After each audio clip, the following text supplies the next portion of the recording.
Oh ya teman-teman, selamat datang di channel saya. Jangan lupa subscribe-nya ya. Juga like, komen, dan share. Juga aktifkan lonceng notifikasinya. Selamat menonton.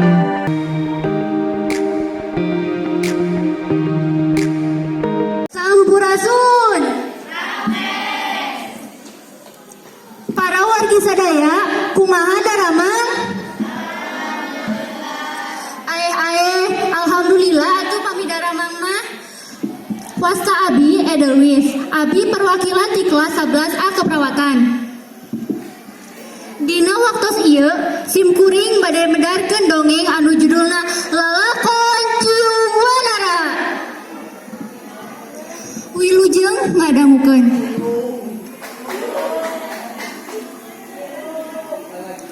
Zaman baheula Karajaan Galuh Pakuan kacida kasohorna. Kusabab dirajaan kurajaan wadil nyaeta kakasihna Prabu Sri Permana Kusuma anu ngagaduhan dua permasyuri nyaeta Dewi Naganingrum sareng Dewi Pangrenyep ngan hanjakal teu ngagaduhan putra. Hiji mangsa raja rek ngadoja ka pandita Prabu nyerenkeun karajaan kelana ka Arya Kembara. Ngaranna ge diganti jadi Prabu Galuh Brahma Kusuma. Raja mah terus we tatapa di Gunung Padang. Nu ayeuna katelah jadi Ajar Sukaresi. Kasohorna Ki Ajar Sukaresi nepikeun ka karajaan Galuh Pakuan. Atuh Prabu Barmawijaya teh hayang ngajajal ka eta pandita. Pikeun ngajajal ka eta pandita, para permasyuri teh pura-pura kakandungan. Patuangan Dewi Naganingrum diganjal ku bokor emas, pami patuangan Dewi Pangrenyep diganjal ku kuali. Saenggeus persis kakandungan, Ki Ajar Sukaresi diangkir. Saorang oge teu aya nu terangeun yen Ki Ajar Sukaresi teh tadina Raja Galuh Pakuan. Kaulah hayang apal kasaktian Ki Pandita cing pangramalkeun jero kakandungan para permasyuri kaula. Nah lalaki atawa awewe cabang bayi nu aya dina kakandungan para permasyuri kaula.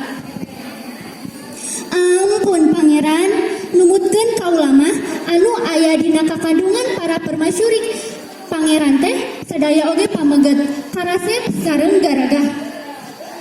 Hahaha, sang Prabu gumujang. Mana kehebatan kaula? Walah, maneh mah ngabohong. Hahaha. Bokor emas jeung kuali saenggeus kitu teh dikaluarkeun. Bokor emas ditajong satarikna nepikeun ka Pulau Sumatera. Nu ayeuna Pulau Sumatera dijadikeun Pulau Emas. Geus najong bokor emas, Prabu najong kuala. Ditajong satarikna nepikeun ka ayeuna, nepikeun ka Pulau Jawa nu ayeuna katelahna Kawali di Ciamis. Saenggeus najong bokor emas jeung kuali, Prabu najong Ki Ajar Sukaresi satarikna nepi ka Perlaya. Jasadna raga di Gunung Padang anu ngawujud naga huruf.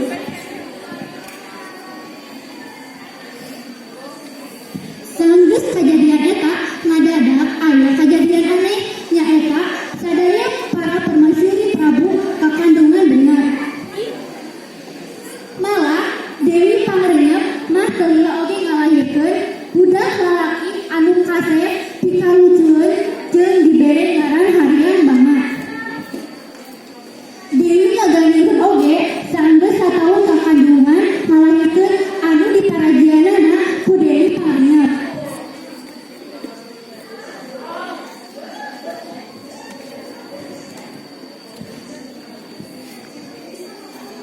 Tapi Dewi Pangrenyep teh ngarasa sirik kalayan anakna bisi kaelekeun ku anak Dewi Naganingrum. Geus kitu teh anak Dewi Naganingrum ku Dewi Pangrenyep teh dipikeun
di rumah dipiara nepikeun kajadi budak anu kasep kacida. Waktu aki balangan moro kaleuweung, anakna nempo manuk jeung monyet dina tangkal pai. Manuk naon eta teh aki? Cek si Ujang nanya ka si aki. Eta mah manuk ciu Ujang. Cek si akina ngajawab. Ari itu anu gugulayunan teh naon aki? Oh, itu teh wanara atawa monyet Ujang. Cek si akina ngajawab. Jadi cium wanara, cium wanara, cium wanara. Oh, geus kitu mah pake ngaran uing wae atuh aki. Jadinya ngaran uing teh cium jeung wanara, jadi cium wanara.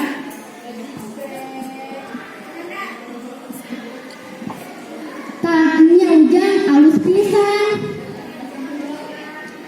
Aki, aya Ujang teh indung bapana teh saha jeung di mana?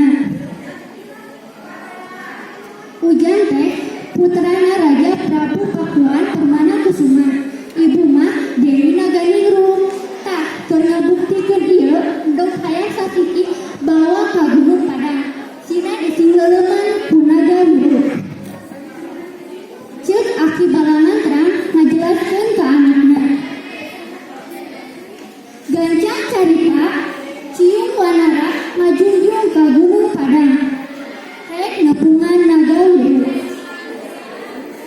Geus tepung mah tuluy nyaritakeun maksudna bari nuduhkeun endog hayang sina ising leuleman Punaga Wiru. Teu lila endog hayang eta teh megar jadi hayang anu jago nu kacida kuatna. Kongkorongan lagi beda. Kipi kongkorongan.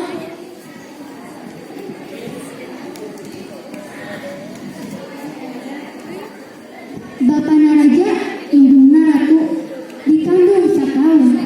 Parajina ibu ratu najan kebager oge. Kipi kongkorongan. Saenggeus boga hayang jago, cium wanara dititah ngajujug ka karajaan Galuh Pakuan. Didinya harita keur nunujeurna loba anu ngadu hayam. Hei cium, sok eta hayam cung adukeun jeung hayam nu kaula. Lamun hayam meunang kerajaan ku urang dipikeun anu sabelah. Kumaha satuju? Sumangga pamirsa abdi satuju.